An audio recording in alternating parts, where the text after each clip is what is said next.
whereas that of Charles Paris was more like a small, deconsecrated chapel in need of restoration. Kenny had just arrived in England. He had been due the previous day, Monday the 26th of November, for the first rehearsal for the Empire Theatre Eastbourne's Christmas production of Cinderella, but a terrorist alert had closed Heathrow. As a result, he had arrived in a limo at the end of the second day's rehearsal, by which time the producer, director and most of the cast had left.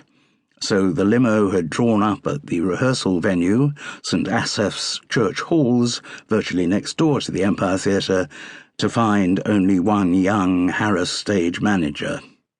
She knew it was a fairly safe bet that Charles Paris would be in the Sea Dog, so she had taken the American star to meet him there, while she tried to sort out what had happened to the PR company who were meant to be looking after him.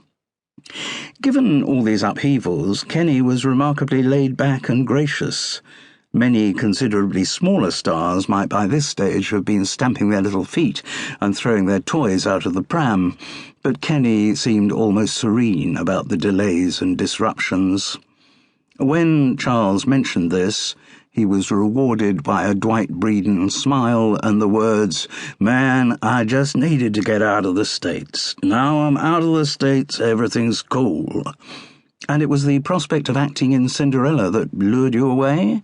Charles, I didn't need no luring. I was gagging to get away. I told the agent, find me some work as far away from Hollywood as you can get it.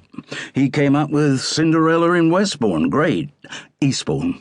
Whatever. Just so long as I'm out of the States. You make it sound like you're on the run from the mafia, said Charles with a chuckle. Kenny's eyes narrowed, and with a new level of seriousness he said, "You might not be a million miles from the truth there." Charles was a little shaken. Was Kenny joking? Or was he serious? Probably not the moment to dwell on mafia connections, so Charles asked, "So you really don't know what pantomime is?" "I told you it's black tights and white faces." "No, it isn't. Didn't you ask your agent what you were letting yourself in for?" "I did not. I just checked with Lefty that the money was okay, which it is, and got on a plane. Or rather, didn't get on a plane till 24 hours later because Heathrow's closed." Charles looked at his watch.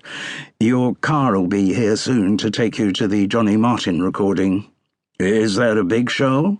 "Probably our most popular late-night chat show.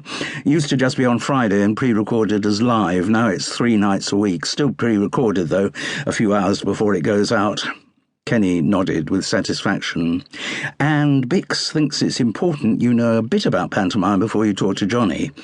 Charles referred to Cinderella's director, the former choreographer Bix Rogers.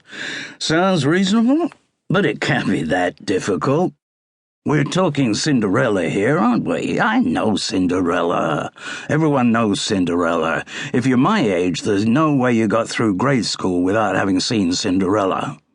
"You're talking about the Walt Disney version?" "Sure. Is there another one?" "In pantomime, there are quite a lot of other ones." "Okay, tell me about them." Well, the basic story is much the same as the one you know. Cinderella is the downtrodden youngest daughter of 3, and the older 2 are her ugly sisters. Stepsisters, actually. She wants to go to Prince Charming's ball, but, "Charles, I know this stuff." Yes, I'm sure you do. But what you don't know is that in pantomime, Prince Charming is played by a girl. "A girl?" "And the 2 ugly sisters are played by men." "Yeah?" "And then Dandini, who's Prince Charming's friend, is usually played by a girl too." Kenny looked dubious.